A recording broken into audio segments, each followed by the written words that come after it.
We are now going to introduce and welcome Bruno Lima Rocha, politologist and international relations professor.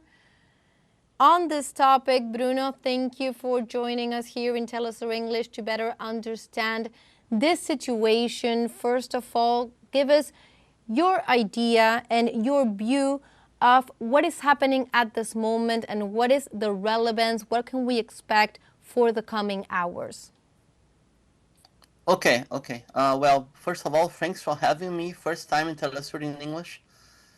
Then I would say that the Zionist entity, so-called Israel, has already asked for help, for support on defending and blocking the missiles from Iran.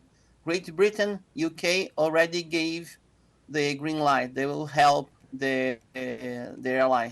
They will help on combating and trying to defeat Iranian missiles. The leverage and the barrage of missiles from Iran is far from being defended by the Iron Dome and the other assets of Israel. So what maybe is going on now is that the air defense of the Zionist entity is already collapsed. So they are trying to achieve some changes. They asked for Donald Trump to involve directly United States into the war. Washington said no at first time. They asked for help for Western powers, European powers. Great Britain said yes. France said maybe. And the other NATO countries didn't respond yet. And for sure, they did not realize the full power of the Islamic Republic of Iran. Maybe for finishing my intervention, the first one, they were so self-confident after what they did in 2024 that they thought they would attack Iran again, would be waiting 3 days, 5 days, and then Iran would answer with a single attack, not a missile, a long-range campaign. We are going a step further to a conventional war, not only a Air Force missile war. And if it goes on, Israel itself cannot be defended by only the Zionist military forces.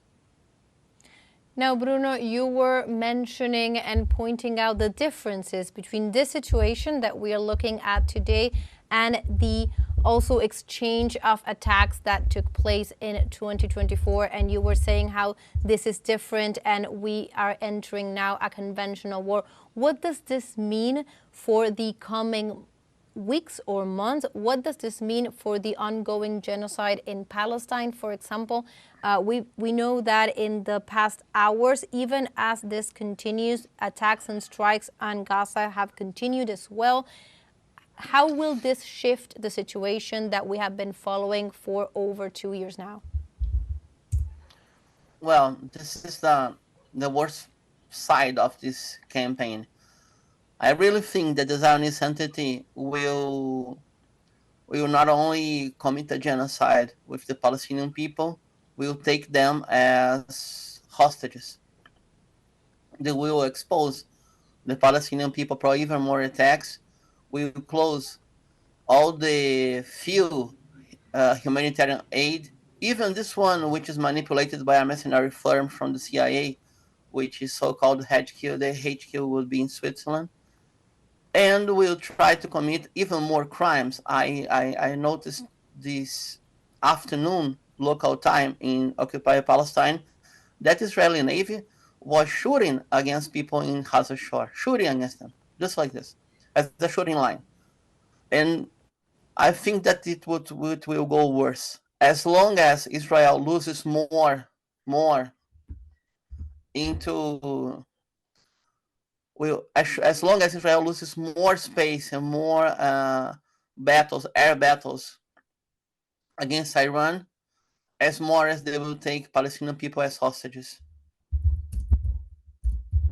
You were just mentioning also before how the other international powers may play into this. Israel has made a call for Western powers to join this effort, and there's been a lot of questions regarding the role that the United States is playing in this, with also some contradictory messages from the United States itself.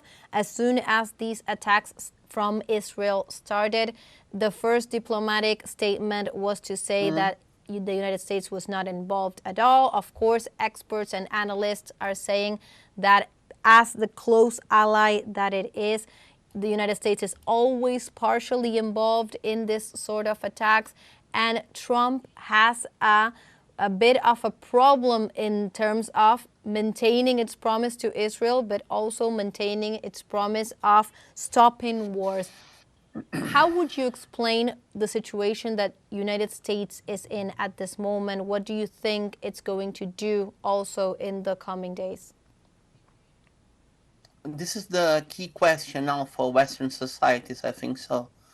First, just remembering, as you said, Marco Rubio on Thursday afternoon, Western times, said that United States has nothing to do with this attack, and called for the axis of resistance to not attack a single asset of the United States because they would retaliate.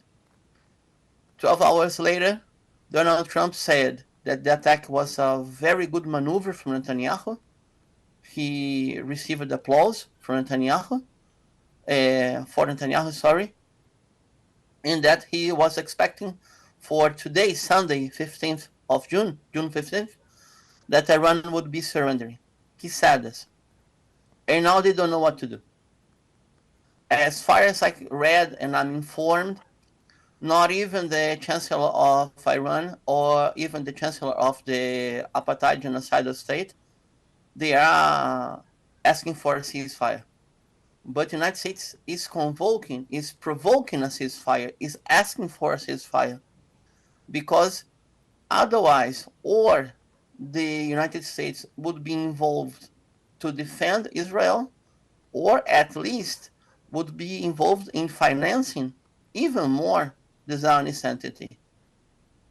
On the other hand, I realize that the world is much bigger than the Western societies and Western powers. So the very good news for Iran comes from Pakistan, who opened the border, who committed the Pakistani government and armed forces to supply the logistics of Iran, even with missiles if it's necessary, and had the defense minister made a statement saying that if any European power attacks Iran directly, they would attack Israel directly with nuclear missiles. Simple like that. I hope they have the same conviction on acting as they are having on speeches. But this is the first time for a long, long time that the Pakistani government, since 1973, if I'm not wrong, committed their capabilities to defend an Islamic country. So it is a very good news. On the other hand, a very important conversation between the Chancellor Sergei Lavrov from Russia and with the Chancellor of Sayed Abbas Baghti from Iran, because Russia too committed their capabilities to supplying logistics for Iran for a long campaign. So the options are on the table. If the Western powers really supports Israel, they are going as far as they can. But this would be not very clever for them, because with long borders with Iran and Pakistan, Iran can resist and can attack and can maintain this military campaign, conventional one, for long term. Those are the possibilities. It's clear, and it's really helpful to understand in which way these attacks are changing or are maybe a turning point in the region and in the world. And particularly in that sense, just one more question, Bruno.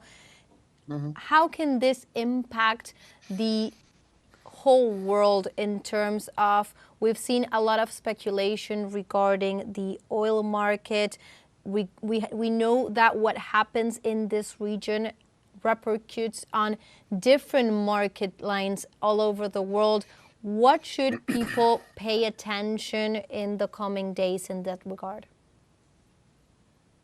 This is the key question on the economic side of this war. Iran would lose a lot of potential in exports, oil exports, if they close the Strait of Hormuz. This is the last option, but the biggest one. Even Iran closing the Strait of Hormuz, Iran can be still selling oil in long-term contracts to China. Most half of the China oil nowadays comes from Iran. Oil and the derivatives like petrochemical products. On the other hand, the oil that comes from the Strait of Hormuz and Red Seas is priced with the index of the Brent, and the Brent is the European oil price. So all of the Western powers in Europe, the European Union specifically, and some other countries who are allied to the United States, like South Korea, Japan, Australia, they will pay a lot for it, a lot. And other countries who are self-sustainable in oil production, like United States, Brazil, and Venezuela, would have the chance to spread the production and maritime commerce routes, even with this war. So the first oil shock in the 21st century would change the balance of oil production, going farther from Middle Eastern and reinforcing those countries who have conditions to produce oil and have strong petrochemical industry, like, for example, Brazil. We'll be closely monitoring, of course, this situation and continue to go through everything that is happening here. Thank you so much, Bruno, for joining us here in teleSUR English. Thanks for having me and count on it. Thank you. That was